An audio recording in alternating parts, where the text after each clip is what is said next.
Alhamdulillah. Apa kabar, Ustaz?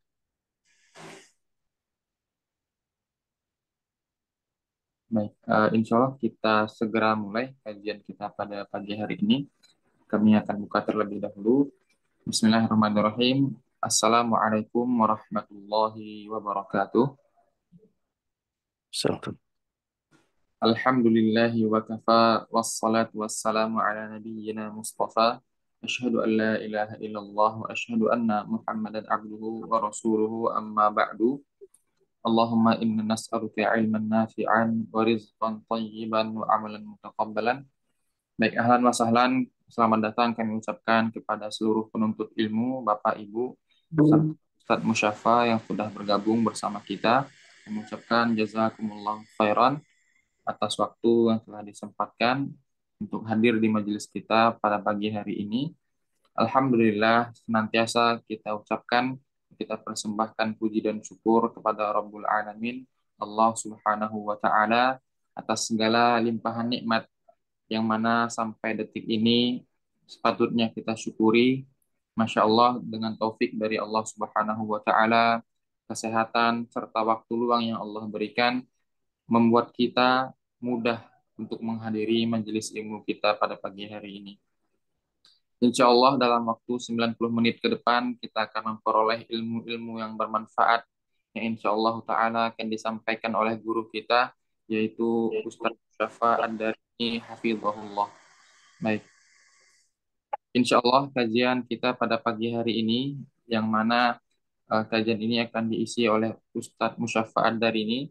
Kajian ini insya Allah akan diisi rutin oleh para asatiz Hafizahumullah yang mana kajian ini diselenggarakan oleh Koperasi LSI, Koperasi Lariba Solusi Indonesia, Lariba Consulting membantu UKM dan koperasi naik kelas dan syar'i, serta memfasilitasi kredit syariah tanpa riba, gharar dan zalim, Lariba Homes, kontraktor bangun dan renovasi rumah yang insya Allah amanah dan profesional, Orchid Glow, KPMI Komunitas Pengusaha Muslim Indonesia, YSI Consulting, Yutairo Solusi Integrasi.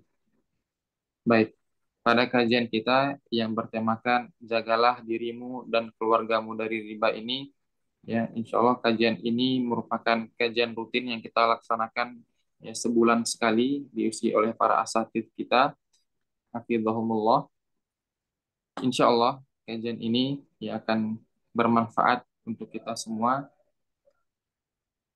Kunci dalam mencapai kebahagiaan yang hakiki dalam rumah tangga diantaranya adalah dengan mentaati segala perintah Allah Subhanahu wa Ta'ala serta menjauhi larangan-larangannya. Maka tidak ada kebahagiaan selain melihat keluarga, karib kerabat kita ya dalam keadaan taat kepada Allah Subhanahu wa Ta'ala. Dan puncaknya adalah tatkala kita bisa membawa seluruh keluarga kita, kerabat-kerabat kita ke dalam surga Allah Subhanahu wa Ta'ala. Sebagaimana Allah Ta'ala berfirman, hai orang-orang yang beriman, peliharalah dirimu dan keluargamu dari api neraka.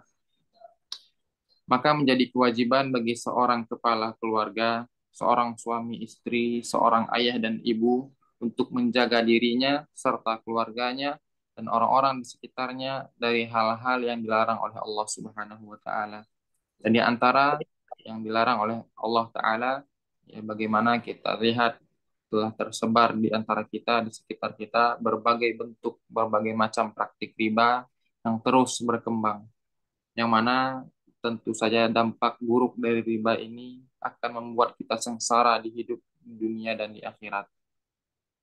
Maka di antara ikhtiar kita untuk menghindari dosa besar ini, dosa riba ini, tentu saja kita wajib ya kita meluangkan waktu kita untuk mempelajari ilmu-ilmunya serta menambah wawasan kita tentang riba dan berbagai macam praktiknya pada saat ini. Mari kita ajak orang tua, saudara, kerabat, tetangga kita untuk mengenal lebih dalam ya, tentang riba dan bagaimana apa saja kiat-kiat ya dalam menjaga keluarga kita dari riba tersebut. Maka sebelum kajian dimulai, kami mohon kepada seluruh peserta majelis yang hadir pada pagi hari ini untuk tetap memperhatikan adab-adab dalam menuntut ilmu, mempersiapkan alat tulis, serta mencatat faidah-faidah yang disampaikan oleh Ustadz, dan juga tidak lupa kita tetap memuliakan guru kita yang Masya Allah akan menyampaikan materi ke depan. Nantinya di akhir sesi kita akan bukakan tanya jawab. Kami mohon kepada seluruh peserta majelis untuk mempersiapkan pertanyaannya dari sekarang agar sesi tanya jawab nanti bisa berjalan dengan efektif dan efisien. Nah, kami mohon juga kepada Ikhwan yang ingin membuka kameranya, kami persilahkan. Dan kami mohon juga untuk para akhwat untuk tetap menutup kameranya dimatikan. Baik, tanpa kita perpanjang mukaddimah, mari kita masuk ke sesi inti majelis kita pada pagi hari ini. Kita persilahkan kepada Ustadz Musyafa untuk memulai majelis ilmu kita pada pagi hari ini. Tafadhol, Ustadz.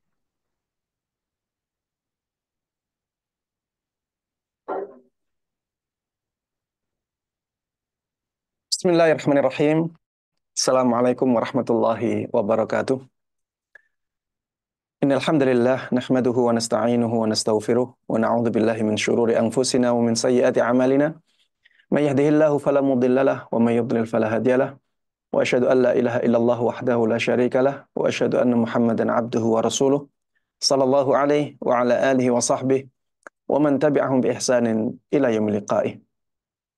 Para jemaah sekalian, kaum muslimin dan kaum muslimat, ikhwati wa akhwati fillah rahimana wa rahimakumullah. Alhamdulillah, segala pujiannya bagi Allah Subhanahu wa taala yang hanya dengan nikmatnya kita bisa bertemu, bisa berkumpul, bermajelis untuk sharing ilmu, untuk saling mengingatkan dalam kebaikan dan kebenaran.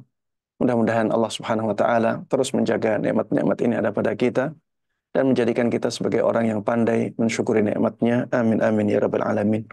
Tidak lupa salawat dan salam, keberkahan dan kenikmatan semoga selalu terlimpahkan dan tercurahkan kepada Nabi Agung Muhammad sallallahu alaihi wasallam, begitu pula kepada seluruh keluarga beliau, seluruh sahabat beliau, dan seluruh kaum muslimin yang mengikuti beliau dan para sahabatnya dengan baik hingga hari akhir nanti. Ikhwati wa akhwati fillah rahimana wa rahimakumullah. Pada kesempatan kali ini kita akan membahas tentang tema yang sangat penting bagi kita semuanya, terutama kita yang hidup di zaman akhir ini.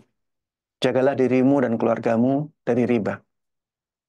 Tema ini sangat penting untuk kita bahas karena beberapa alasan. Alasan yang pertama, banyaknya orang yang tidak paham dengan riba di zaman kita ini. Bahkan orang-orang yang dianggap ustadz pun banyak dari mereka yang belum memiliki pemahaman yang menyeluruh tentang riba. Maka pembahasan tentang riba sangat penting untuk kita ulang-ulang. Kemudian yang kedua, karena banyaknya orang yang tidak tahu bahaya riba. Di samping mereka tidak tahu ribanya, mereka juga banyak yang tidak tahu bahaya riba. Sehingga sangat penting mengingatkan orang-orang di zaman ini akan bahaya riba yang sangat luar biasa. Kemudian yang ketiga, kenapa kita membahas masalah ini atau kenapa pembahasan masalah ini sangat penting?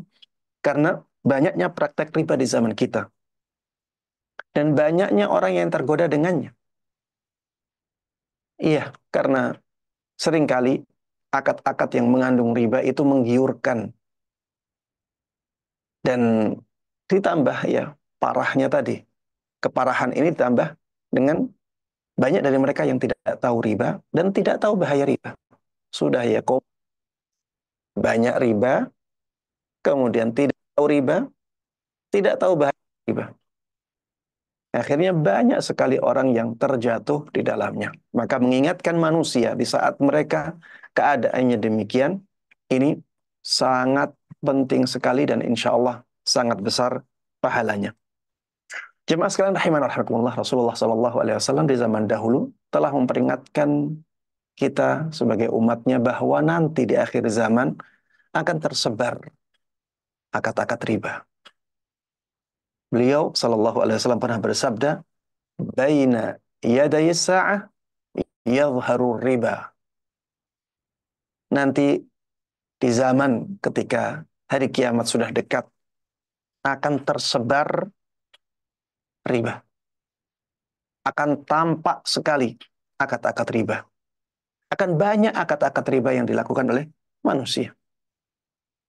Dan banyak di zaman kita ini juga manusia-manusia, orang-orang yang tidak memperhatikan apakah sumber kehidupannya itu dari jalan yang halal ataukah sumber kehidupannya dari jalan yang haram. Sehingga akhirnya banyak orang yang terjerumus ke dalam pekerjaan-pekerjaan yang diharamkan. Yang mereka pikir, yang ada di kepala mereka, yang penting ada uang sampai ke tangan saya. Dan ini perbuatan yang sangat membahayakan. Membahayakan orang yang bekerja dan membahayakan keluarga yang ada di belakang. Karena harta yang didapatkan dari jalan yang haram itu hilang keberkahannya. Kebaikan-kebaikannya menjadi tidak ada. Harta yang didapatkan dari jalan yang haram, maka dia akan mendatangkan banyak malapetaka. Baik malapetaka yang berkaitan dengan dirinya, dengan jasadnya, dengan lahirnya, maupun malapetaka yang berkaitan dengan batinnya. Makanya kita harus benar-benar berhati-hati di zaman kita ini. Jangan sampai kita mudah tergiur dengan hal-hal yang diharamkan oleh Allah Subhanahu wa Ta'ala. Para jemaah sekalian rahimanallah, kita akan membahas masalah ini dan memulainya dengan mengetahui bahaya riba. Para jemaah sekalian rahimanallah, bahaya riba itu bisa dibagi menjadi dua. Bahaya riba bisa dibagi menjadi dua. Dan seringkali ya ketika kita mendengarkan tentang bahaya riba, seringkali tidak dibedakan antara dua bahaya riba ini. Maka di sini saya ingin memberikan pengingat bahwa bahaya riba itu harusnya dibagi menjadi dua. Bahaya yang pertama adalah bahaya untuk semua orang yang terlibat di dalamnya. Bahaya riba untuk semua orang yang terlibat di dalamnya. Seperti misalnya bahaya laknat. Laknat ini akan mengenai orang-orang yang terlibat dalam akad riba. Laknat itu adalah dijauhkannya seseorang dari rahmat Allah Subhanahu wa Ta'ala. Padahal kita tidak mungkin hidup kecuali dengan rahmat Allah. Maka ketika seseorang dijauhkan dari rahmat Allah Subhanahu wa Ta'ala, maka ini sesuatu yang sangat membahayakan sekali. Rasulullah Shallallahu Alaihi Wasallam pernah bersabda, "La'anallah akilar riba, wa mukilahu, wa syahidahu, wa katibah." Allah Subhanahu Wa Taala melaknat pemakan riba. Pemakan riba maksudnya orang yang mengambil riba. Yang kedua, orang yang ngasih riba. Kalau tadi orang yang ngambil riba, kalau yang kedua orang yang ngasih riba. Jadi kedua orang ini berbeda. Ada orang yang ngasih riba, ada orang yang ngambil riba. Dan dua-duanya dilaknat oleh Allah Subhanahu wa taala. Wa syahidah wa katibah. Dan juga saksi akad riba. Dan juga penulis akad riba. Empat orang ini adalah orang-orang yang terlibat langsung dengan akad riba. Semuanya dilaknat oleh Allah Subhanahu wa taala. Sahabat Jabir Ibn Abdullah radhiyallahu anhu mengatakan, la'ana Rasulullah sallallahu alaihi wasallam akilar riba wa mukilahu wa katibah wa syahidai. Rasulullah sallallahu alaihi wasallam melaknat pemakan riba. Ini yang paling berat. Pemakan riba maksudnya orang yang mengambil riba. Kemudian yang kedua orang yang ngasih riba. Orang yang ngasih riba. Kalau misalnya ya kita hutang ke bank. Kita hutang ke bank. Kemudian bank memberikan kita syarat ada tambahan 5% ketika mengembalikan. Maka banknya adalah pengambil riba. Sedangkan kita adalah orang yang memberikan riba. Ya, ini kalau kita melakukannya, ya. Dan mudah-mudahan kita semuanya dihindarkan oleh Allah Subhanahu wa taala dari perbuatan yang merupakan dosa besar ini. La'ana Rasulullah sallallahu alaihi wasallam akila riba wa mukilah wa katibah wa syahidaih. Kata sahabat Jabir radhiyallahu anhuma, Rasulullah sallallahu alaihi wasallam melaknat pemakan riba, pemberi riba, penulis akad riba, dan dua saksi dari akad riba. Dan Rasulullah sallallahu alaihi wasallam mengatakan, hum sawa, mereka semuanya sama. Yang dimaksud dengan sama di sini adalah sama-sama dilaknat oleh Allah Subhanahu wa taala. Bukan berarti dosa mereka sama dari semua sisi. Karena ada orang yang dosanya lebih parah, ada yang tidak demikian, ada yang di bawahnya. Tapi semuanya sama-sama dilaknat oleh Allah Subhanahu wa taala, oleh Rasulullah sallallahu alaihi wasallam. Karena sangat berbeda antara orang yang ngambil riba dengan orang yang ngasih riba. Dari sisi keparahan dosanya. Orang yang ngambil riba, orang yang makan riba, ini dosanya lebih parah daripada orang yang ngasih riba. Daripada orang yang menjadi saksinya. Daripada orang yang menjadi penulis akadnya. Hanya saja mereka sama-sama dilaknat oleh Allah Subhanahu wa ta'ala. Kemudian di antara bahaya riba untuk semua orang yang terlibat di dalamnya adalah sabda Nabi kita Muhammad sallallahu alaihi wasallam, "Idza dhahara az-zina, idza dhahara az-zina war-riba fi qaryatin faqad ahallu bi anfusihim adzab Allah." Apabila perbuatan zina dan riba itu tersebar di sebuah daerah, maka sungguh mereka telah menghalalkan azab Allah turun kepada diri mereka sendiri. Ini berkaitan dengan semua orang. Semua masyarakat yang di dalamnya tersebar riba dan zina. Mereka sebenarnya sedang memanggil azab Allah Subhanahu wa taala. Na'udzubillahi min dzalik. Baik. Yang kedua, bahaya riba untuk pemakan riba. Kalau tadi untuk semua orang yang terlibat di dalamnya. Kalau ini untuk pemakan riba. Siapa pemakan riba? Pemakan riba adalah orang yang mengambil ribanya. Kalau tadi dicontohkan atau kita contohkan, orang ada yang pinjam ke bank. Kemudian bank memberikan syarat. Nanti kembalinya modal plus 5% misalnya. Maka di sini bank sebagai pemakan riba. Bank sebagai pengambil riba. Kita sedang membahas ini. Bahaya riba untuk pemakan ribanya. Yang pertama, itu adalah dosa yang sangat besar sekali dan sangat membinasakan. Rasulullah Shallallahu Alaihi Wasallam pernah bersabda, "Ijtanibu as-sab'al mubiqat." Jauhilah oleh kalian 7 dosa besar yang membinasakan. Di antara 7 dosa besar yang membinasakan ini disebutkan oleh Nabi kita Muhammad Sallallahu Alaihi Wasallam, wa aklur riba, dan memakan apa? Riba.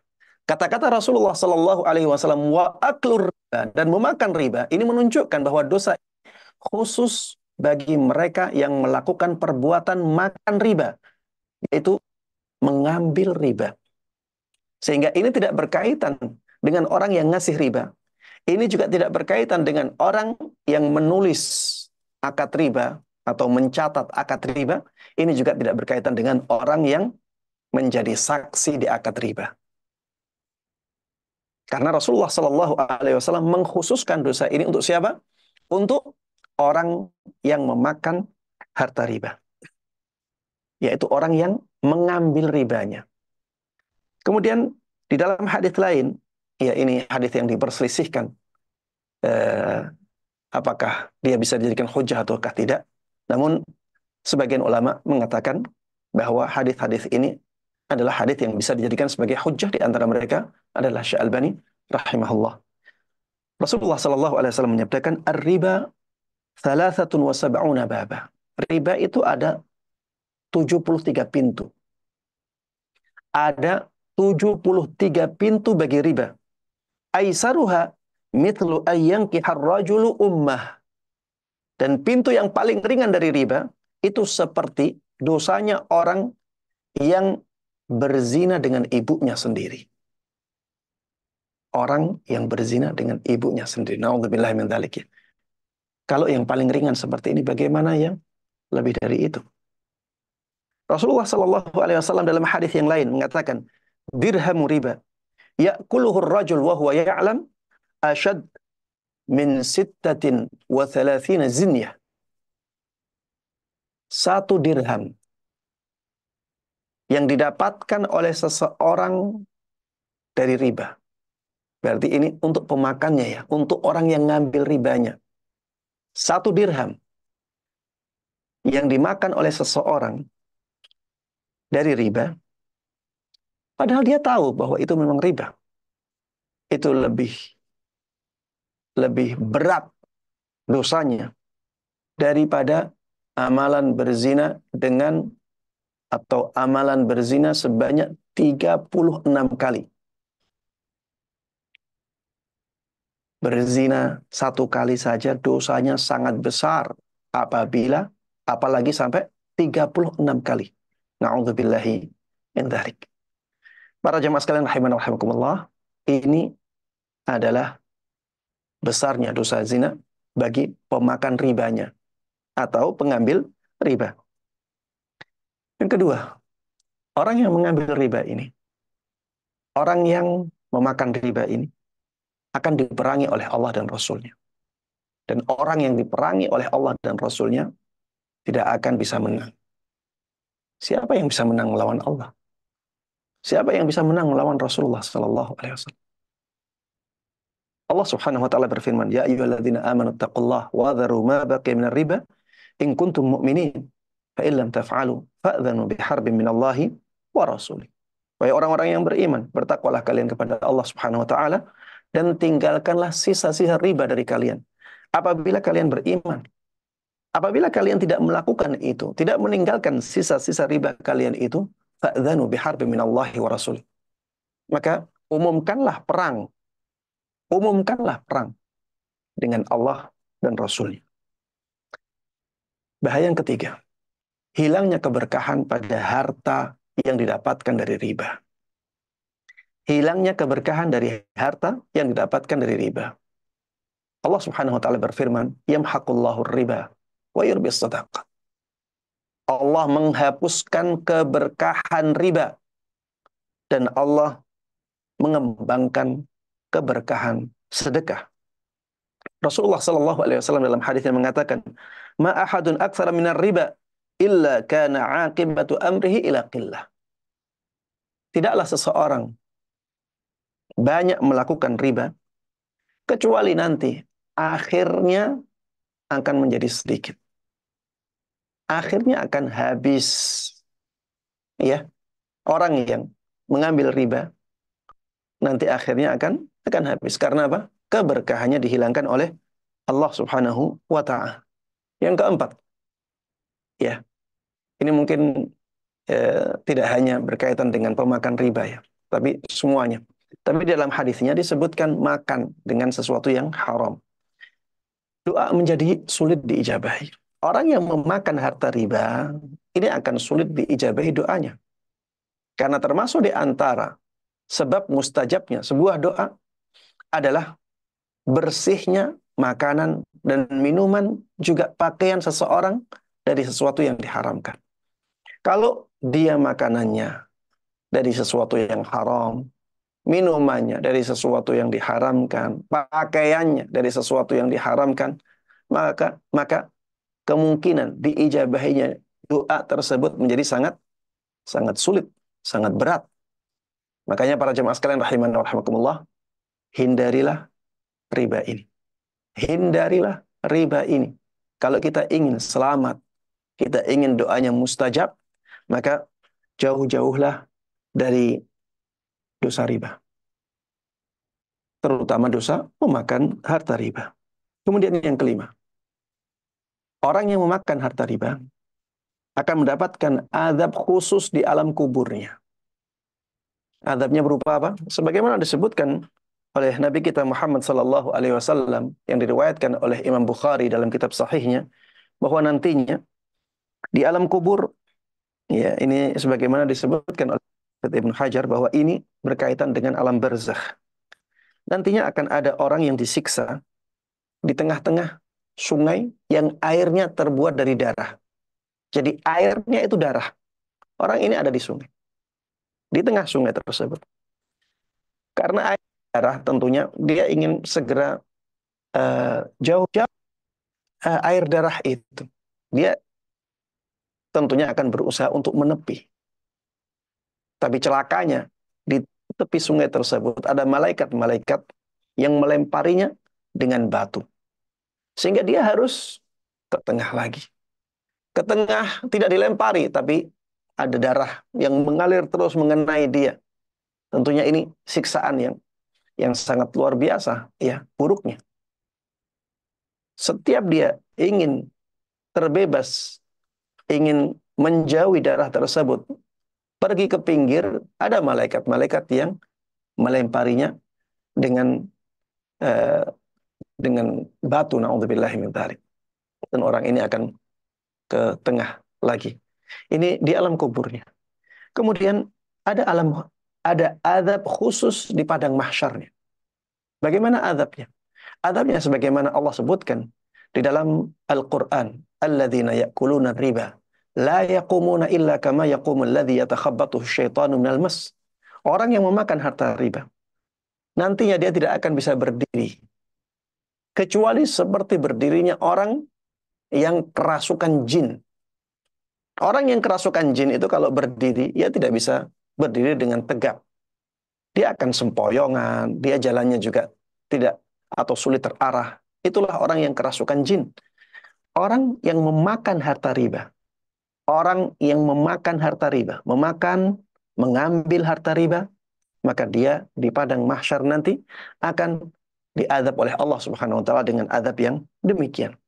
Kemudian setelah itu, orang yang memakan harta riba diancam dengan neraka. Ya ayyuhalladzina amanu, la ta'kulu riba adhafan mudha'afa, wattaqullaha la'allakum tuflihun, wattaqun naral lati u'iddat lil kafirin. Wahai orang-orang yang beriman, janganlah kalian memakan riba dengan berlipat-lipat. Dan takutlah kalian kepada Allah Subhanahu wa taala agar kalian selamat. Wattaqun nar allati u'iddat lil kafirin. Dan takutlah kalian kepada neraka yang dipersiapkan untuk orang-orang yang kafir. Ini menunjukkan bahwa dosa riba bisa menjerumuskan seseorang ke dalam neraka Allah Subhanahu wa taala. Di dalam surat Al-Baqarah, Allah Subhanahu wa taala berfirman, "Wa man 'ada fa ulaika ashabun nar hum fiha khalidun." Barang siapa yang kembali memakan riba, sudah dinasehati tapi kembali melakukan dosa riba, kembali memakan harta riba, kembali mengambil harta riba, faulaika ashabun nar. Mereka adalah penduduk neraka. Hum fiha khalidun. Dan mereka di dalamnya dalam waktu yang sangat lama sekali. Para jemaah sekalian rahimakumullah, inilah bahaya riba. Sangat ngeri sekali. Makanya kita harus benar-benar menjauhi riba. Dan kita tidak bisa menjauhi riba dengan baik kecuali dengan mengetahuinya. Apa yang dimaksud dengan riba? Dan kita akan memasuki pembahasan yang mungkin untuk pemula akan terasa rumit. Tapi alhamdulillah tadi disebutkan bahwa yang mengikuti kajian ini adalah para ustadz ya. Sehingga insya Allah pembahasan ini pembahasan yang menjadi ringan. Ya sebagai murajaah saja. Apa itu riba? Apa itu riba? Pembahasan ini sangat penting agar kita bisa menghindarkan diri dari dosa riba ini. Riba secara bahasa berarti tambahan. Riba secara bahasa berarti tambahan. Adapun secara istilah, adapun secara syariat, istilah riba adalah tambahan pada sesuatu tertentu atau penundaan pada sesuatu tertentu. Riba dalam syariat berarti tambahan pada sesuatu tertentu atau penundaan pada sesuatu tertentu. Para jemaah sekalian rahimana wa rahimakumullah, definisi ini definisi yang masih samar, ya. Kalau kita mendengarkan definisi ini, maka kita tidak akan langsung paham apa yang dimaksud dengan tambahan pada sesuatu tertentu dan apa yang dimaksud dengan penundaan pada sesuatu tertentu. Ini membutuhkan penjabaran yang lebih luas lagi. Maka untuk memahaminya dengan lebih baik lagi, kita bisa bagi riba menjadi dua. Tadi dikatakan bahwa riba adalah tambahan pada sesuatu tertentu atau penundaan pada sesuatu tertentu. Jadi riba itu ada yang berupa tambahan, ada yang berupa penundaan. Para jemaah sekalian rahimana wa rahimakumullah, riba bisa kita bagi menjadi dua. Secara umum ini garis besar ya. Jadi riba terbagi menjadi dua. Di sana ada riba duyun, di sana ada riba buyu. Ada riba duyun, ada ribal buyu. Apa yang dimaksud dengan riba duyun? Riba duyun adalah riba yang ada pada tanggungan. Riba yang ada pada tanggungan. Sedangkan ribal buyu adalah riba yang ada pada jual beli. Ya, memang artinya seperti itu ya. Riba duyun, duyun itu tanggungan. Bisa berupa hutang, bisa tanggungan karena uh, jual beli yang masih kurang pembayarannya. Intinya dia dain. Dan dain itu lebih luas daripada qard dalam bahasa Arab ya. Dain itu lebih luas daripada qard. Setiap qard pasti dain, tapi tidak setiap dain itu qard. Ya ini dalam bahasa Arab. Dalam bahasa Indonesia kita ya bahasakan dain itu tanggungan, qard itu utang. Baik. Riba yang ada pada tanggungan disebut dengan riba duyun. Yang kedua adalah riba yang ada pada jual beli. Maka ini disebut dengan ribal buyu. Ada dua perbedaan yang sangat mendasar antara dua jenis riba ini. Perbedaan yang pertama adalah bahwa riba duyun itu bisa terjadi pada semua harta.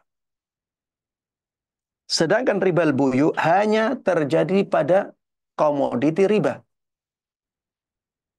Saya ulangi, perbedaan yang pertama, riba duyun itu bisa terjadi pada semua harta. Misalnya ada orang hutang eh, kambing. Kambing bukan komoditi riba. Tapi kambing ini bisa eh, kambing ini bisa diakatkan dengan akad yang ada ribanya.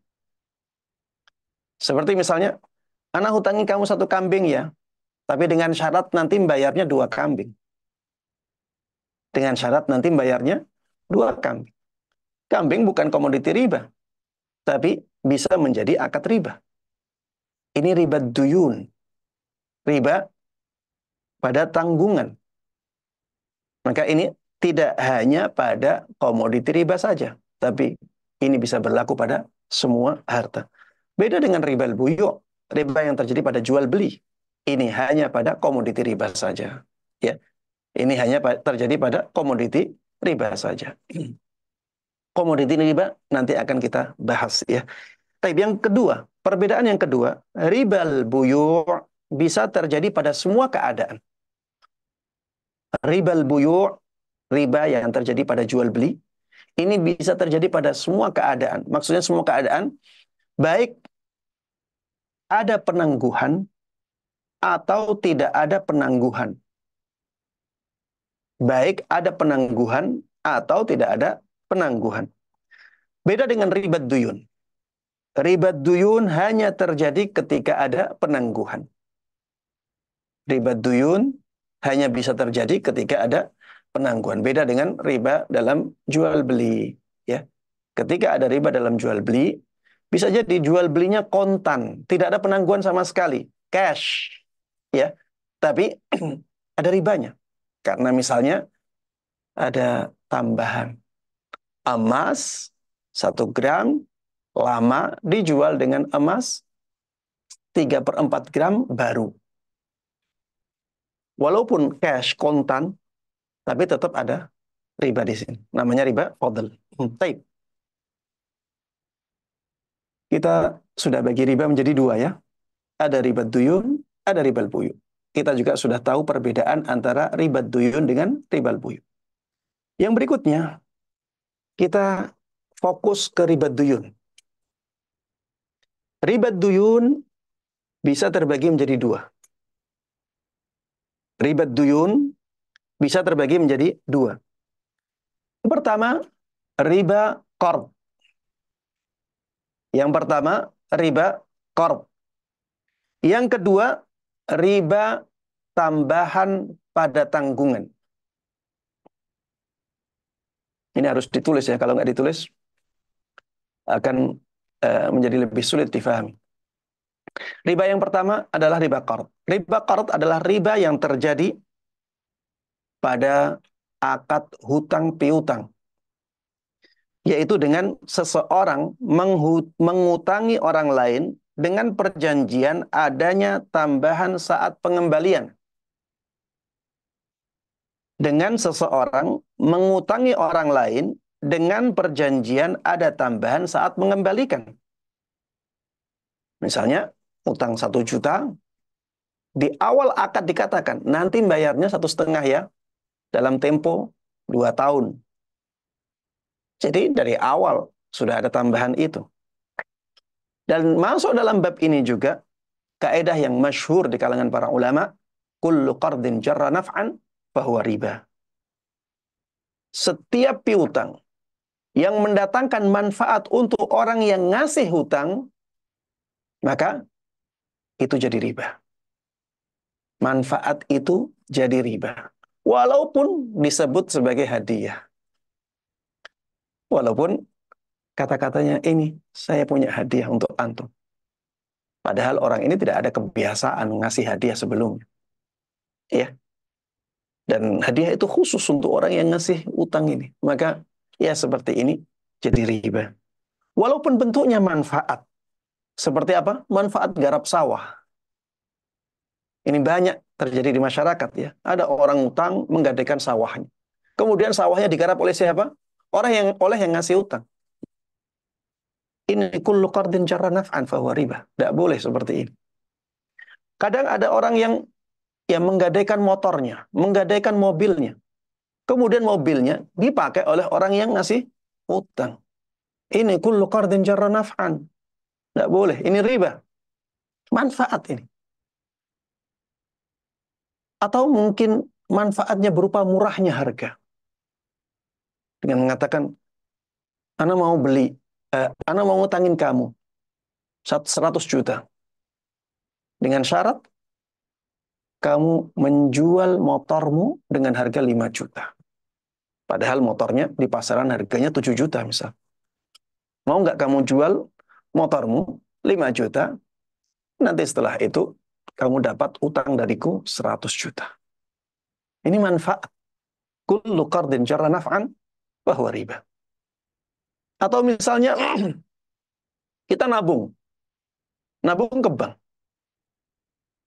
Kemudian bank mengatakan, kalau tabunganmu lebih dari 1 miliar, nanti kamu dapat fasilitas eh, di bandara. Kamu dapat fasilitas ruang tunggu yang eksklusif. Ruang tunggu yang istimewa. Kamu boleh makan sebebasnya selama menunggu pesawat itu. Ya, ini manfaat. Manfaat karena utang. Maka yang seperti ini menjadi riba. Wallahu a'lam. Baik.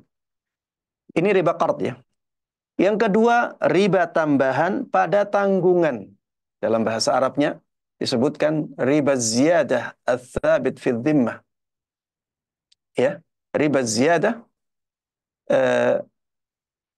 fi ad-dain ats-tsabit fi dhimmah. Az-ziyadah fi ad-dain ats-tsabit fi dhimmah. Jadi ini tambahan pada tanggungan. Ini bisa terjadi pada akad hutang piutang. Ini juga bisa terjadi pada akad jual beli yang masih ada tanggungan di dalamnya. Contoh riba tambahan pada tanggungan ini adalah, ya, kalau pada akad hutang, ya, dengan seseorang menghutangi orang lain dengan persetujuan. Apabila pembayaran tepat waktu, maka tidak ada tambahan. Tapi apabila pembayaran telat, maka ada dendanya. Ini riba riba tambahan pada tanggungan. Dan ini ada pada kartu kredit. Ini ada pada Shopee Pay. Ini ada pada hal-hal yang sama, yang mirip dengannya. Ini riba. Bahkan ini riba jahiliyah. Ya. Kemudian yang kedua contohnya, pada jual beli. Misalnya, ya, dengan menjual mobil kepada orang lain seharga 200 juta. Dengan perjanjian, akan dilunasi selama setahun. Bila sampai setahun tidak dilunasi, maka akan ada denda keterlambatan. Tapi kalau selama setahun dilunasi, maka membayarnya sesuai kesepakatan awal. Para jemaah sekalian rahimanahumullah, ini riba dan ini banyak terjadi. Ini banyak terjadi pada akad-akad kredit, kredit motor, kredit mobil. Ini akad yang mengandung riba, ya. Maka harusnya kita tidak melakukan hal ini agar kita tidak dilaknat oleh Allah dan Rasul-Nya. Para jemaah sekalian rahimanahumullah, riba duyun itu semuanya riba jahiliyah. Riba duyun yang terbagi menjadi dua tadi, dua-duanya riba jahiliyah. Dan ada dua perbedaan dalam dua riba ini. Ada dua perbedaan antara dua riba ini. Yang pertama dari sisi sebab. Dari sisi sebab, riba qard sebabnya hanya utang piutang. Riba qard itu sebabnya hanya utang piutang. Beda dengan riba tambahan pada tanggungan. Bisa jadi sebabnya utang piutang, bisa jadi sebabnya adalah selain utang piutang, misalnya jual beli atau misalnya sewa menyewa. Baik. Yang kedua, perbedaan yang kedua dari sisi tambahan kapan diadakan. Dari sisi tambahannya kapan adanya. Kalau riba qard itu dari awal sudah ada tambahan. Kamu utang 1 juta, nanti kembalikan 1,5 juta selama 2 tahun. Dari awal sudah ada tambahan itu. Beda dengan riba tambahan pada tanggungan. Maka ada tambahannya kapan? Ketika orang tersebut tidak bisa melunasi tepat waktu. Baru ada tambahan. Ya, ini yang kedua. Baik. Para jemaah sekalian rahimana wa rahimakumullah. Kita selesai dari riba duyun. Baik, sekarang kita beralih ke riba buyu. Baik, riba buyu. Riba pada akad jual beli. Ini juga terbagi menjadi dua. Ada riba al-fadl, ada riba nasi'ah. Riba fadl itu karena adanya tambahan, riba nasi'ah itu karena adanya penundaan. Baik. Riba fadl apa artinya? Apa hakikatnya riba fadl? Riba fadl adalah tambahan pada salah satu komoditi riba yang sejenis saat diperjualbelikan. Saya ulangi, riba fadl adalah tambahan pada salah satu komoditi riba yang sejenis saat diperjualbelikan. 1 gram emas baru ditukar dengan 1/4 gram emas lama. Jadi emas dengan emas. Perak juga bisa. Sejenis, ya, sejenis. Perak 10 gram lama ditukar dengan perak 8 gram baru. Ya, ini ada tambahan. Ada tambahan di salah satu komoditi riba. Maka ini jadi riba fadl. Yang kedua, riba nasi'ah. riba karena adanya penangguhan. Hakikatnya riba nasi'ah adalah penangguhan pada salah satu komoditi riba yang tak ilatnya tak jual belikan. Saya ulangi, riba nasi'ah adalah penangguhan pada salah satu komoditi riba yang ilatnya tak jual belikan. Para jemaah sekalian rahiman rahimakumullah, karena ada ilat ini, maka kita harus masuk ke pembahasan tentang ilat. Untuk memahami riba buyur ini, kita harus tahu bahwa komoditi riba yang disebutkan oleh Nabi ada 6. Komoditi riba yang disebutkan oleh Nabi Muhammad SAW itu ada berapa? Ada 6. Ada emas, ada perak, ada kurma, ada gandum, ada syair, dan ada garam. Ya, ini yang disebutkan oleh Nabi kita Muhammad SAW. Dan para ulama, baik, selain yang 6 ini bisa dikiaskan kepadanya, asalkan sama ilatnya. Selain yang 6 ini, menurut jumhur ulama, ya ini kita kecualikan zahiriyah, kita kecualikan sebagian ulama yang selain zahiriyah tapi tidak memberlakukan kias di sini. Seperti San'ani, ya, As-San'ani tidak mengatakan tidak ada kias dalam 6 komoditi riba ini. Padahal beliau berdalil dengan kias. Tapi beliau mengatakan, saya tidak tahu ilatnya, maka tidak ada kias di sini. Baik, intinya jumhur ulama, mayoritas ulama mengatakan bahwa yang 6 ini bisa dikatakan kepada yang 6 ini selama ilatnya sama. Baik. Dan para ulama rahimahumullah mengatakan bahwa 6 komoditi riba ini dilihat dari sisi ilatnya terbagi menjadi 2 kelompok. Bila dilihat dari sisi ilatnya, maka terbagi menjadi 2 kelompok. Kelompok yang pertama adalah kelompok alat tukar. Masuk dalamnya emas dan perak. Kelompok yang kedua adalah kelompok makanan. Masuk di dalamnya ada kurma, ada gandum, ada syair, dan ada garam. Para jemaah sekalian rahimanah rahimakumullah, untuk kelompok yang pertama, yaitu kelompok alat tukar, maka ilatnya yang rajih, yang ana lihat lebih kuat adalah ilah tsamaniyah. Di sini ada perbedaan pendapat, namun karena waktu ya, kita persingkat saja. Ana melihat yang lebih kuat ini adalah ilatnya tsamaniyah. Tsamaniyah itu apa? Standar harga. Jadi ketika sesuatu bisa dijadikan sebagai standar harga, maka ada tsamaniyah di situ. Emas dan perak adalah 2 komoditi yang bisa dijadikan sebagai standar harga. Maka apabila ada uang kartal yang bisa dijadikan sebagai standar harga, maka bisa dikiaskan kepada emas dan perak. Ya, ini pendapat mayoritas ulama.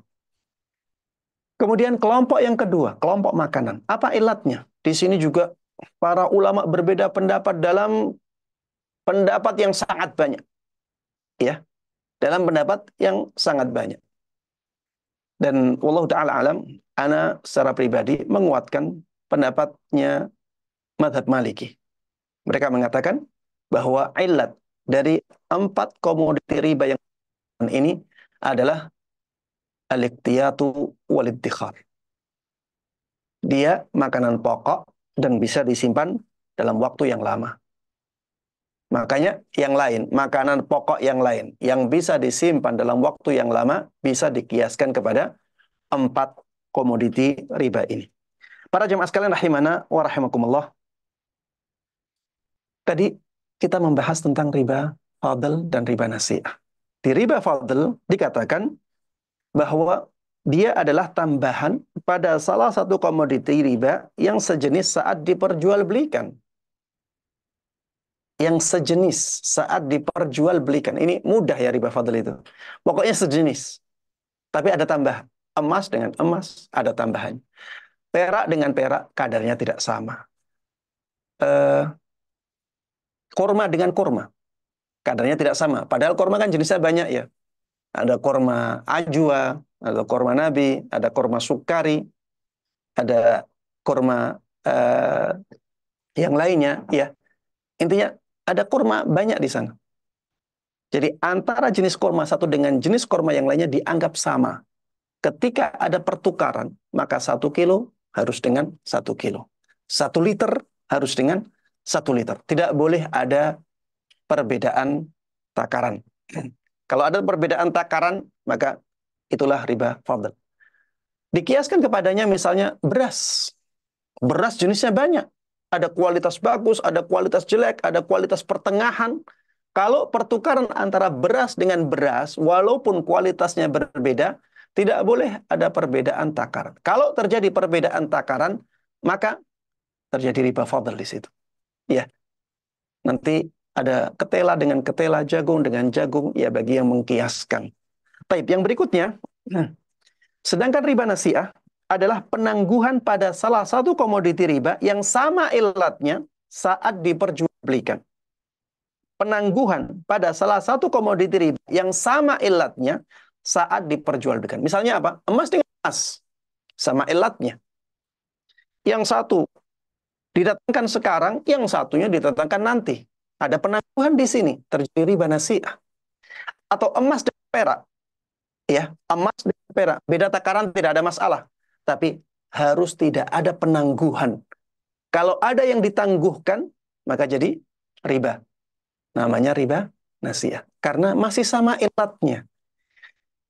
Begitu pula dengan kelompok makanan. Misalnya, antara kurma dengan gandum. Kurma dengan gandum. Ini sama ilatnya. Maka ketika terjadi pertukaran, jual beli, barter, maka harus tidak ada yang ditangguhkan. Harus tidak ada yang ditunda. Semuanya harus. Misalnya 1 kilo tamar dengan 2 kilo gandum. Harus ada. Harus cash. Harus kontan. Rupiah dengan rupiah. Ini harus kontan. Ini juga harus sama. Rupiah dengan dolar bagaimana? Beda. Beda jenisnya, tapi sama ilatnya. Berarti harus tetap cash. Nggak boleh ada yang ditangguhkan. Ya. Karena ilatnya sama. Baik, kalau ilatnya berbeda, maka tidak perlu sama dan boleh ada yang ditunda. Seperti misalnya beli beras dengan rupiah. Rupiah termasuk komoditi riba. Ilatnya thamaniyah, standar harga. Sedangkan beras komoditi riba, tapi ilatnya apa? Dia makanan pokok yang bisa disimpan dalam waktu yang lama. Beda. Maka di sini dia dibolehkan tidak sama kadar, juga dibolehkan ada yang ditunda. Ambil berasnya sekarang, bayarnya besok. Tidak ada masalah. Para jemaah sekalian rahiman rahimakumullah, saya tutup pembahasan tentang riba buyuk ini dengan 3 kaidah. Kalau kita memahami 3 kaidah ini dengan baik, dan ini pemahaman yang mudah, ya, kita akan bisa memahami riba buyuk dengan baik. Kaidah yang pertama, bila sesama jenisnya, sesama jenis itu ya seperti emas dengan emas, perak dengan perak, gandum dengan gandum, garam dengan garam, beras dengan beras, ya ini sesama jenis. Bila sesama jenis, maka pertukaran harus sama kadar dan kontan semuanya. Sama kadarnya dan kontan semuanya. Tidak boleh ada yang ditunda. Ini kalau sama jenis. Jadi 1 kilo ya 1 kilo. 1 liter ya 1 liter. Ya, tidak boleh ada yang beda kadar. Dan harus semuanya ada kontan. Tidak boleh ada yang ditunda. Ini kaidah yang pertama. Kaidah yang kedua. Bila sesama ilat. Bila antara dua komoditi riba yang sama ilatnya, maka pertukaran harus kontan. Tidak boleh ada yang ditunda. Tapi tidak harus sama kadar. Kadarnya tidak harus sama. Jadi rupiah 15.000 ditukar dengan dolar 1. Jadi kadarnya berbeda, tapi harus kontan. Tidak boleh ada yang ditunda. Kaidah yang ketiga, bila beda ilat. Sudah beda ilat. Kalau sudah beda ilat berarti harus beda jenis. Karena ilatnya saja berbeda, apalagi jenisnya. Kalau sudah beda ilatnya, maka pertukaran antara keduanya tidak harus kontan dan tidak harus sama kadar. Ya, tidak harus sama kadarnya. Seperti tadi saya sampaikan, orang beli beras 1 kilo, kadarnya 1 kilo, dibeli dengan uang rupiah 50.000. Untuk kalau kemahalannya, 1 kilo dibeli dengan rupiah 15.000. Jadi 15.000 ini kadarnya berbeda dengan 1 kilo. Berbeda. Tidak harus sama kadarnya dan juga tidak harus ya kontan semuanya. Boleh ditunda ya salah satunya. Boleh uangnya dulu, baru nanti ngambil eh, berasnya. Boleh berasnya dulu, baru nanti nyerahkan uang. Baik para jemaah sekalian rahimanallah, ini pembahasan kita yang berkaitan dengan riba ya. Mudah-mudahan bisa difahami dengan baik. Dan mudah-mudahan Allah Subhanahu wa taala memberikan kita taufik untuk bisa menerapkan dalam kehidupan kita sehingga kita bisa benar-benar menjauhi riba dari diri kita dan dari keluarga kita. Barakallahu fikum. Wallahu taala alam. Sallallahu wasallam wa baraka ala nabiyyina Muhammadin wa ala alihi wa sahbihi wa man tabi'ahum bi ihsanin ila yaumiddin. Alhamdulillahirabbil alamin. Baik, Masya Allah, jazakallah khairan atas ilmu serta faedah yang telah dibagikan. Baik, Bapak, Ibu, ikhwan dan akhwat, selanjutnya kita akan buka untuk sesi diskusi dan tanya jawab. Pertanyaan bisa disampaikan secara langsung ataupun melalui kolom chat Zoom meeting. Untuk bertanya langsung, kami mohon untuk raise hand terlebih dahulu. Dan yang kami pilih, silakan menyampaikan pertanyaannya. Namun, sebelum sesi tanya jawab kita mulai, ada beberapa hal yang ingin kami sampaikan. Yang pertama adalah mohon diinformasikan nama beserta asalnya sebelum bertanya. Lalu, kami berikan jatah satu pertanyaan terlebih dahulu per orang agar kita bisa memberikan kesempatan untuk yang lainnya bertanya. Lalu kami sampaikan untuk pertanyaannya, kami sarankan untuk bertanya secara langsung agar memudahkan Ustadz dalam memahami pertanyaan yang disampaikan. Lalu berikutnya pertanyaan langsung melalui raise hand kami prioritaskan terlebih dahulu, baru setelah itu kita lanjut ke pertanyaan yang ada di kolom chat. Yang terakhir, jika ingin menyebutkan lembaga lain atau fulan, mohon disebutkan dengan inisial saja, yang mana ini untuk menjaga privasi serta adab. Baik Bapak dan Ibu, kami persilahkan untuk bertanya. Yang ingin bertanya secara langsung, silakan raise hand. Baik, bisa kita mulai dari Bapak Hermawan. Bapak Hermawan, silakan bisa dibuka mic-nya untuk menyampaikan Baik, pertanyaan. Tafadhol. baik. Assalamualaikum warahmatullahi wabarakatuh, Ustaz. Waalaikumsalam warahmatullahi wabarakatuh. Izin bertanya, Ana Hermawan dari Sukabumi, Ustaz. Ya, tafadhal. Baik, Ustaz, apakah ada kondisi tertentu yang kita dibolehkan mengambil riba, Ustaz? Misalkan dalam kondisi yang sangat darurat, misalkan. Contohnya misalkan orang tua kita terlibat riba, misalkan Ustaz. Kita tidak mampu untuk membantu dengan kondisi yang kita juga keuangan, misalkan tidak mampu. Tapi status kita seorang ASN misalkan, kita bisa meminjam ke bank misalkan dengan jaminan SK dan seterusnya misalkan. Hanya itu yang bisa kita lakukan dan kita tidak punya harta apapun untuk membantu. Nah, dalam kondisi ini apakah boleh Ustadz mengambil jalan itu? Terima kasih. Baik. Ya, para jemaah sekalian rahimanallah, pertanyaan yang bagus ya. Jadi kalau berkaitan dengan keadaan darurat, maka ya jelas ya, ad-darurat tubihul mahdurat. Keadaan darurat itu bisa membolehkan sesuatu yang diharamkan. Hanya saja, kapan kita dalam keadaan darurat? Ini yang perlu diperhatikan dan perlu dilihat dengan seksama di sini.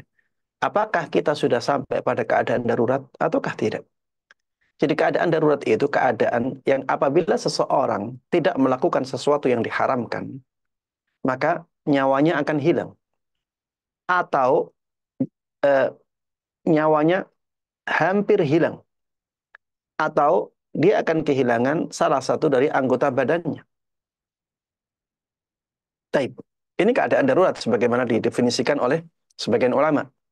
Keadaan yang apabila kita tidak melakukan sesuatu yang diharamkan, maka nyawa kita akan hilang atau hampir saja hilang, atau kita kehilangan salah satu dari anggota badan kita. Apakah kita sudah sampai keadaan itu sehingga bisa dikatakan sebagai keadaan darurat? Ini yang pertama. Yang kedua, apakah tidak ada solusi lain? Kalau masih ada solusi lain, maka tidak boleh. Itu bukan keadaan darurat lagi. Maka jemaah sekalian rahimanallah, jangan sampai kita bermudah-mudahan dalam membuka pintu ini. Ya, eh, kita merasa kesulitan, langsung kita katakan ini keadaan darurat. Tidak ya. Memang sulit mencari ganti dari utang riba. Tapi apakah mustahil? Apakah tidak bisa?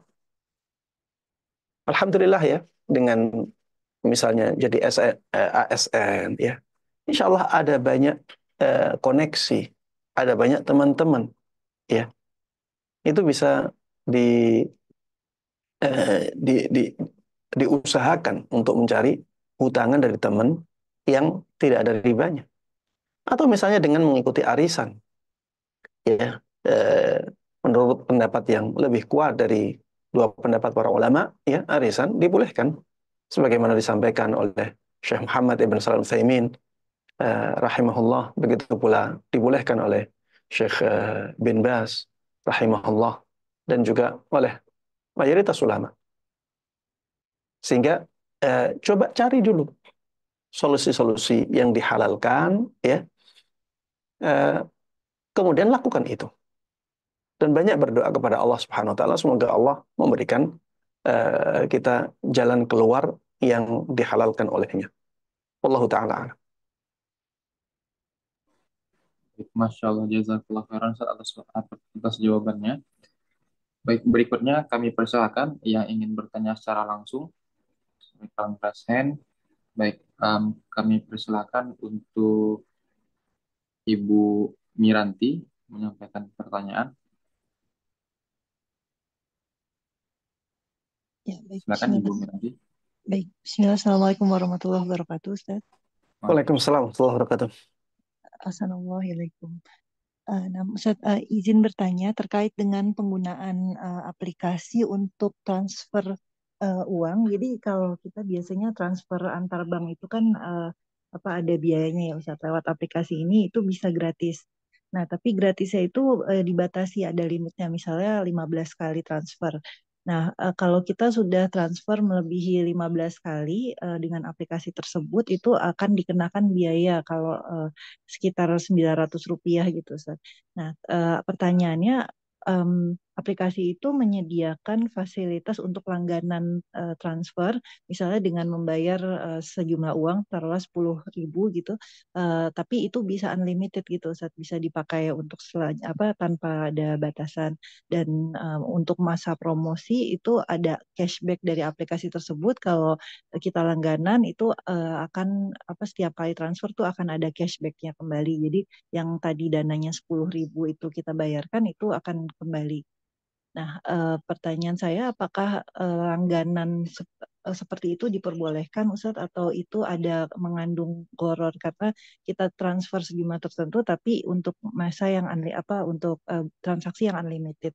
Dan yang kedua terkait dengan cashback tersebut, apakah jika ada promosi seperti itu, apakah itu diperbolehkan? Ya, syukran Baik. Ustadz. Jazakallahu khairan. Jazakumullah khairan. Ya, para jemaah sekalian rahimanallah, ini berkaitan dengan langganan jasa ya. Ini berkaitan dengan seperti kartu member. Hakikatnya seperti kartu member. Hanya saja kartu member itu biasanya sampai setahun ya, atau bahkan sampai 2 tahun kita bayar sekali ya. Selama setahun atau 2 tahun ya, kartu masa berlakunya itu kita bisa mendapatkan diskon-diskon yang diberikan oleh mereka ketika ada diskon khusus untuk member. Ya, hampir sama dengan ini. Ya, ini juga demikian. Mayoritas ulama, ya, kita jujur saja, mengatakan bahwa mayoritas ulama mengatakan ini masuk dalam kategori gharar. Ini masuk dalam kategori gharar. Ya, sehingga mayoritas ulama mengharamkannya. Beda kalau kartu membernya gratisan. Kalau kartu membernya gratisan, maka ya boleh. Tidak ada masalah ya karena gratisan ya seperti orang jual sesuatu memberikan diskon tanpa syarat tertentu ya maka ini dibolehkan. Baik. Hanya saja ya ada juga pendapat yang mengatakan bahwa ini bukan gharar ya karena ini tuh seperti orang nyewa kamar hotel. Nyewa kamar hotel dalam waktu sebulan. Dia bayar. Misalnya dalam waktu sebulan dia bayar 30 juta.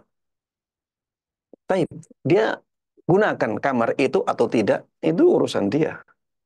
Dia gunakan 24 jam, atau dia gunakan 12 jam setiap hari, atau dia hanya gunakan 1 jam dalam sebulan. Itu urusan dia. Ini juga demikian. Dia membeli kesempatan itu. Ya, dia membeli kesempatan itu. Dia gunakan kesempatan itu atau tidak, yaitu urusan dia. Yang penting orang yang memberikan layanan ini ya sudah menyetujui ya sudah menyetujui syarat-syarat yang dibuat. Kalau dia memanfaatkan ya dia akan dikasih layanan itu. Kalau dia tidak memanfaatkan ya itu urusan dia.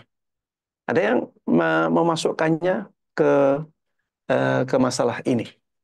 Sehingga di sini yang terjadi eh, kenapa ada perbedaan pendapat ini? Yang terjadi pada tahqiqul manatnya. Apakah ada gharar? Ataukah tidak ada gharar? Apakah ada gharar? Ataukah tidak ada gharar? Yang mengatakan di sini ada gharar, karena bisa jadi pihak pemberi layanan ini ngasih diskon banyak, bisa jadi ngasih diskon sedikit. Ya. Bagi yang mengatakan demikian, dia akan mengatakan haram. Tidak boleh ada gharar di sini. Dia benar-benar beli ghararnya. Dia benar-benar membeli kesempatan yang ada ghararnya. Maka tidak dibolehkan. Bagi yang mengatakan ini bukan gharar, ini membeli kesempatan dan kesempatan itu diberikan. Hanya saja kita memanfaatkan kesempatan itu atau tidak. Maka orang ini ya dikatakan tidak ada gharar di sini. Orang ini akan mengatakan tidak ada gharar di sini dan ini dibolehkan. Wallahu taala alam, ana melihat ya kalau misalnya kan ini tidak ada nas yang jelas di sini. Apabila dalam keadaan-keadaan tertentu tidak ada gharar yang yang eh, yang terjadi, ana melihat boleh. Ana secara pribadi melihat apabila dalam keadaan-keadaan tertentu tidak ada gharar, maka ya kita boleh menggunakannya. Saya misalkan ya, misalnya ada sebuah toko, eh, dia menyediakan barang-barang yang dijual. Kemudian ada pengumuman bagi orang pemegang kartu member, maka bisa mendapatkan barang ini atau bisa mendapatkan diskon barang ini sampai 50%. Sedangkan yang tidak punya kartu member, maka dia membeli dengan harga 100%. Padahal kita butuh dengan barang itu misalnya. Maka kalau misalnya dibolehkan beli kartu member dulu, 100.000 misalnya. Kemudian dengan kartu member itu bisa membeli ini dengan harga 50% saja, maka Anda melihat tidak ada gharar di sini. Mana ghararnya? Kita benar-benar mendapatkan keringanan dalam pembelian. Ya, kita beli 100.000 agar kita dapat ya diskon 50%. Maka Anda melihat ya dalam kasus yang seperti ini tidak ada ghararnya. Maka yang seperti ini dibolehkan. Begitu pula ya apabila ada sebuah perusahaan, dia punya mobil banyak. Dan mobil-mobil ini butuh penanganan atau perawatan tiap bulannya. Atau tiap berapa puluh kilometernya misalnya. Sedangkan kalau dia tidak punya kartu member, dia akan mengeluarkan uang yang sangat banyak. Beda kalau dia punya kartu member. maka akan mendapatkan manfaat yang besar dan tidak ada gharar baginya. Memang dengan itu dia akan terus-menerus memasukkan mobilnya ke bengkel itu. Apabila dalam keadaan-keadaan di mana gharar itu bisa benar-benar tidak ada, Ana melihat yang seperti ini dibolehkan. Ya, karena memang inti masalahnya adalah apakah ada gharar di sini? Apakah ada gharar di sini? Kalau kita katakan tidak ada atau dalam keadaan tertentu tidak ada, maka kita katakan boleh. Ya, demikian wallahu taala alam. Begitu pula dengan cashback tadi ya. Cashback itu ya seperti hadiah ya. Hadiah dari pemberi layanan. Anda melihat pada asalnya tidak ada masalah wallahu taala alam. Baik, Masya Allah. Jazakallah khairan. Baik, berikutnya kami berikan kesempatan untuk Bapak Muhammad Iqbal untuk menyampaikan pertanyaannya. Silakan Pak Muhammad Iqbal. Bismillah. Assalamualaikum warahmatullahi wabarakatuh, Ustaz. Semoga Allah melindungi Assalamualaikum Ustaz warahmatullahi dan kaum muslimin. Apa wabarakatuh. Amin. apa hukumnya membuat laporan keuangan di mana di antara laporan yang dilaporkan adalah laporan bunga tahunan? Apakah termasuk tolong-menolong dalam riba yang diharamkan meskipun hanya membuat laporan dan bukan menulis transaksi pada saat transaksi terjadi? Dan saya bekerja di perusahaan non-banking. Seperti itu, Ustaz. Barakallahu fikum. Barakallah. Iya, Anda melihat ini tidak masuk dalam hadis wakatibahu ya, bahwa Allah melaknat atau Rasulullah melaknat pencatat akad riba. Ya, karena ini hanya melaporkan saja, ya, bukan pencatat saat akad riba dilakukan. Ya, ini mengisahkan bahwa pernah terjadi seperti ini di tanggal sekian. Pencatat riba maksudnya ya ketika akad riba dilakukan. Ketika akad riba dilakukan. Eh, ini yang masuk dalam firman Allah Subhanahu wa taala, ya ayyuhalladzina amanu idza tadayantum bidainin ila ajalin musamman faktubuh wal yaktub bainakum katibun bil adl wa la ya'ba katibun ay yaktuba kama 'allamahu Allah falyaktub wal yumli lilladzi 'alaihi al-haqq wal yattaqillah wa la yabkhas minhu syai'a. Ya, intinya yang dimaksud dengan katibah di situ adalah pencatat akad saat riba dilakukan. Wallahu taala alam. Adapun yang mencatat laporan akhir tahun ini hanya melaporkan saja. Ya, dia hanya mencatat bahwa telah terjadi demikian-demikian di waktu ini, di hari ini, di tanggal ini. Ya, dia melaporkan sesuatu yang sudah terjadi. Dan ini tidak mempengaruhi akad riba yang terjadi itu sama sekali. Tidak mempengaruhi. Wallahu taala alam. Baik, Masya Allah. Jazakallah khairan. Ustaz. Baik, berikutnya kami persilakan untuk Ibu Intan Bataria untuk menyampaikan pertanyaannya secara langsung. Assalamualaikum Pak Ustadz. Waalaikumsalam warahmatullahi wabarakatuh. Ya baik Pak, saya ada dua pertanyaan. Pertama, anak saya itu mempunyai ayah yang sudah pensiun dan bekerja dulu di jam sostek Ustadz, jaminan sosial Bekerja tenaga di apa? di jam sostek tapi sudah pensiun, jaminan sosial tenaga kerja yang sekarang BPJS tenaga kerjaan Pak Ustadz. Nah, dari hasil gaji beliau dibelikan rumah untuk anak saya itu dan itu sudah jadi berbentuk rumah. Apakah itu halal Pak Ustadz? Karena sebelumnya saya berguru dengan Dr. Erwandi, katanya hasil dari jam sostek itu mengandung riba dan goror gitu Pak Ustadz. Tapi karena perolehan yang sudah dihibahkan ke anak saya itu diperoleh sebelum kami paham itu haram hukumnya gitu Pak Ustadz. Apakah itu memang benar halal untuk anak saya yang dihibahkan aset dari hasil penghasilan uang gaji dari ayahnya yang kerja sebelumnya di jam sostek itu, apakah halal Pak Ustadz rumah itu? Pertanyaan saya yang pertama itu. Dan apakah uang pensiunnya untuk membiayai sekolah anak saya itu juga halal gitu Pak Ustadz. Nah, dan saya pengen tahu juga asalnya itu apakah memang halal bekerja di jam sostek itu sehingga penghasilnya apakah halal atau haram gitu Pak Ustadz.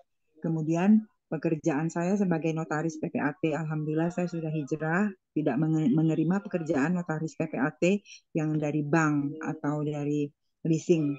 Tapi ada akad-akad yang memang masih berbau riba, misalnya perjanjian sewa menyewa.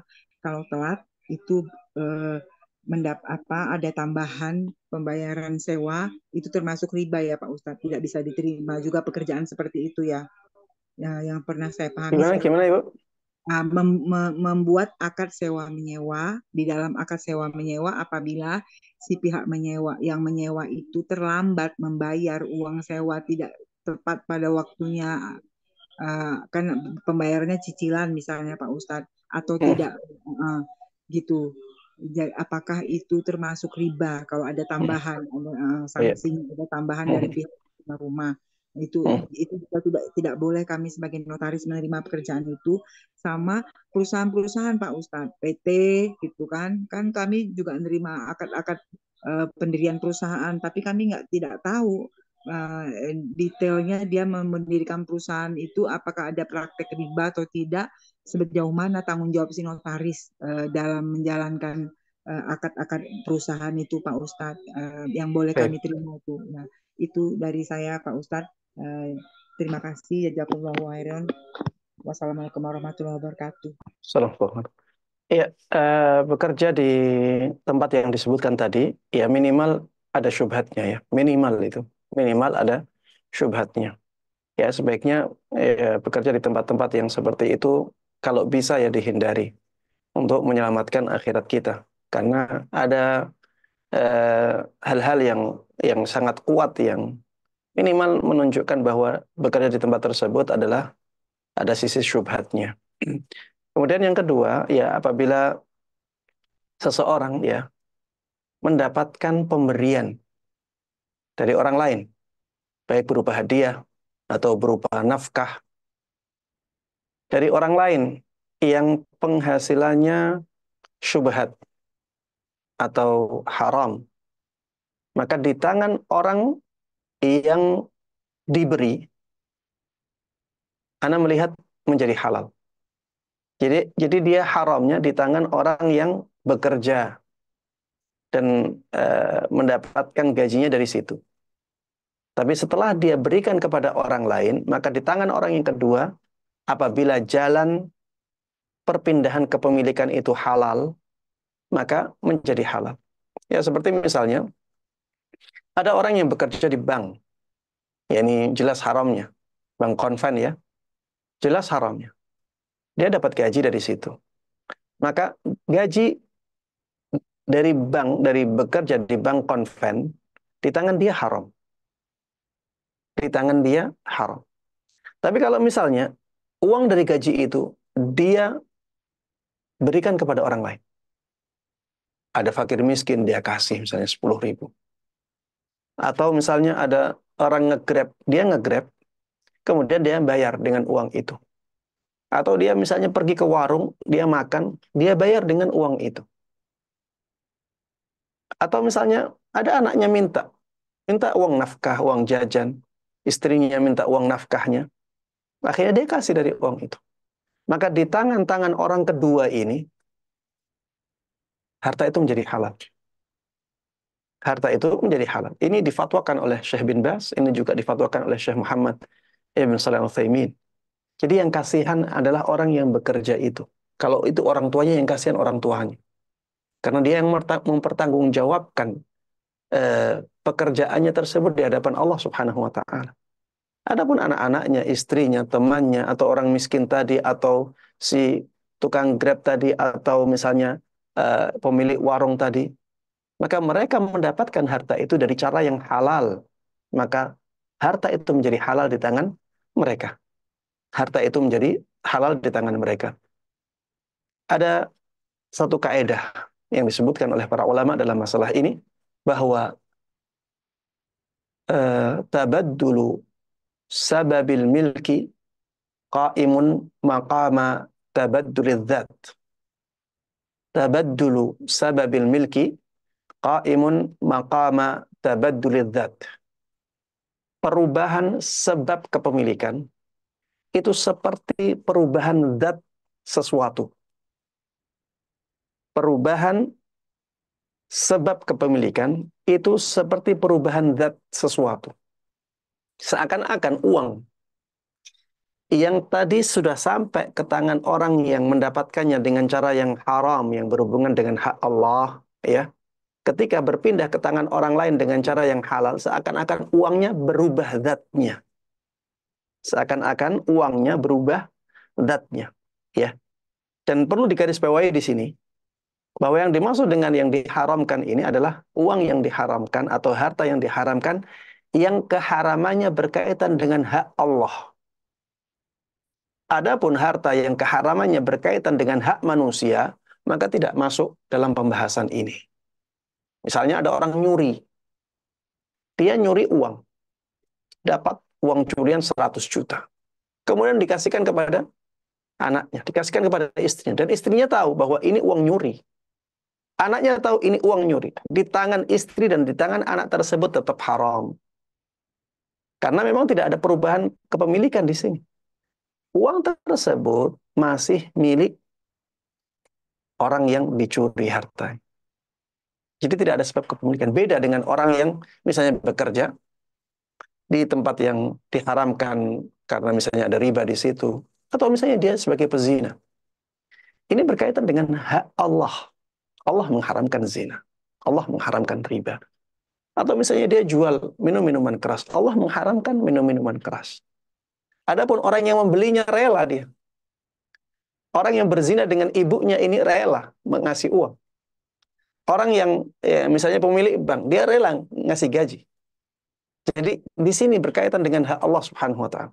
Pada keharaman-keharaman yang berkaitan dengan hak Allah Subhanahu wa taala seperti ini, maka perpindahan sebab kepemilikan itu bisa mengubah hukumnya. Karena ada perpindahan kepemilikan. Beda dengan yang tadi yang berhubungan dengan hak manusia. Belum terjadi perpindahan kepemilikan. Ya, yang ditanyakan lagi, yang ditanyakan tadi, insya Allah itu halal ya bagi istri, bagi anak, ya karena mereka mendapatkannya dengan cara yang halal, yaitu dengan cara hibah atau dengan cara nafkah atau dengan cara hadiah. Wallahu taala. Baik, Masya Allah. Jazakallah khairan Ustaz atas jawabannya. Bapak, Ibu yang kami muliakan, untuk Tadi masih ada pertanyaan yang belum saya jawab ya. Tadi yang berkaitan dengan perusahaan ya. Perusahaan. Apabila eh, perusahaan tersebut ya melakukan sesuatu yang diharamkan, itu bukan tanggung jawab dari si notaris ya. Jadi notaris ya yang penting apa yang ada di depan dia adalah sesuatu yang dibolehkan, ya sudah lakukan. Kalau yang di depan dia adalah sesuatu yang diharamkan, jangan. Seperti tadi ya, perjanjian bahwa nanti kalau ada denda keterlambatan pembayaran sewa, ya itu jangan disanggupi yang seperti itu. Tapi kalau misalnya apa ya tentang eh, izin dari sebuah perusahaan, dan perusahaan itu perusahaan yang tidak tidak khusus untuk sesuatu yang diharamkan, tujuannya bukan sesuatu yang diharamkan, maka yang seperti ini boleh ya untuk dikeluarkan atau dibantu mengeluarkan surat izinnya. Adapun nanti dia menggunakan perusahaannya untuk hal-hal yang dilarang oleh Allah Subhanahu wa taala, itu urusan dia dengan Allah Subhanahu wa taala. Wallahu taala. baik, Masya Allah, jazakallah khairan Ustaz atas jawabannya. Baik, Bapak Ibu yang kami muliakan, untuk sesi tanya jawab kita, um, alhamdulillah sudah berakhir. Untuk Bapak dan Ibu yang memang belum mendapatkan kesempatan untuk menyampaikan pertanyaan, insya Allah kita akan rutin juga melaksanakan kajian rutin ini sebulan sekali. Dan insya Allah pertanyaan Bapak dan Ibu yang telah disiapkan bisa ditanyakan pada kesempatan kajian berikutnya. Kami mohon maaf yang sebesar-besarnya. Baik, Masya Allah, jazakallah khairan Ustadz atas ilmu serta faedah yang telah Ustadz bagikan kepada kami semua. Semoga ilmu yang kami dapatkan bisa menjadi bermanfaat untuk kami dan bisa kita amalkan semuanya. Kami ucapkan terima kasih banyak Ustadz. Semoga Allah menjaga Ustadz selalu, memberikan kesehatan untuk Ustadz dan keluarga Ustadz. Amin ya rabbal alamin. Amin. Amin. Amin. Amin. Baik, Alhamdulillah sesi kita bersama Ustadz Musyafa sudah selesai. Mungkin kami persilahkan kepada Ustadz apabila memang ada kebutuhan yang lainnya setelah ini. Kami persilahkan kepada Ustadz untuk meninggalkan meeting terlebih dahulu. Jazakumullah khair. Barakallahu fikum. Assalamualaikum warahmatullahi wabarakatuh. Assalamualaikum warahmatullahi wabarakatuh. Baik. Bapak Ibu yang kami muliakan, tentu saja setelah ilmu yang Ustadz bagikan kepada kita, semakin kokoh rasanya dan semakin teguh kita dalam menjauhi segala praktik-praktik riba. Baik, kami mohon izin Bapak dan Ibu untuk menyampaikan sedikit informasi. Kami harapkan Bapak dan Ibu untuk tetap di Zoom meeting ini. Ada beberapa informasi yang ingin kami bagikan. Baik, Bapak Ibu yang kami muliakan, Alhamdulillah atas izin Allah Subhanahu wa Ta'ala, saat ini Koperasi LSI, Koperasi Lariba Solusi Indonesia, membuka kesempatan bagi Bapak dan Ibu untuk berikhtiar bersama kami dalam upaya membasmi riba. Koperasi LSI kembali membuka penambahan simpanan dana, yang mana simpanan ini akan kami alihkan atau kami salurkan untuk memenuhi kebutuhan konsumen secara kredit syariah tanpa riba. Masya Allah, tabarakallah, simpanan dana anggota Koperasi LSI telah digunakan untuk berbagai pembelian aset, itu dimulai dari peralatan usaha, bahan baku, renovasi, hingga kendaraan dan perangkat elektronik. Karena permintaannya yang tinggi, Koperasi LSI membutuhkan penambahan simpanan dana yang diinvestasikan di Riba Buster Series 5 untuk terus mendukung pembelian aset kebutuhan konsumen. Alhamdulillah saat ini sudah banyak anggota yang telah bergabung dengan gerakan Riba Busters.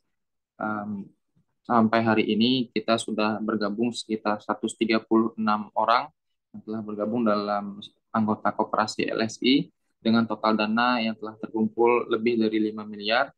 Maka ini merupakan kesempatan besar bagi Bapak dan Ibu untuk bergabung menjadi Riba Buster Series 5, yang mana kesempatan ini terbatas hingga 15 Mei 2024. Maka daripada itu kami himbau, kami berikan kesempatan kepada Bapak dan Ibu apabila ingin menambahkan simpanan dana ataupun bergabung dalam Riba Buster Series 5 ini, maka insya Allah kami persilahkan.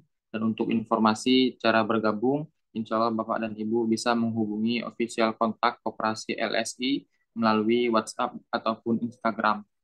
Bersama Koperasi LSI, kita tidak hanya menghindari riba, namun juga kita akan berbagi hasil yang insya Allah halal dan penuh berkah. Bersama gerakan Riba Busters, kita basmi riba, semai manfaat dan tuai keberkahan dunia akhirat. Allahumma amin.